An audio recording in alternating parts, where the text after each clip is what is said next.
जालन्यात पाणी टंचाईचं भीषण वास्तव समोर आलंय। जालन्याच्या रेवगावमध्ये पाण्याअभावी झाडं सुकलीत।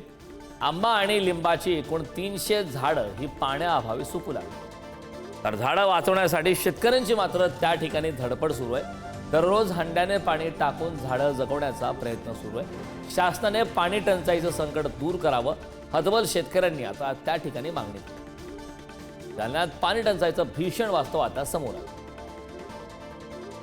विहिरीला पाणी नाही, फक्त आता लिंबू आहेत, नुसतं झाड दिसायला आहे, त्याला लिंबू आहेत पण ते काही फळ धारणार काही टिकत नाही। फक्त आता झाड वाचवण्याचा प्रयत्न करतो आम्ही। आता हे जर जर परिस्थिती राहिली तर भविष्यामध्ये फळ झाड राहणारच नाही।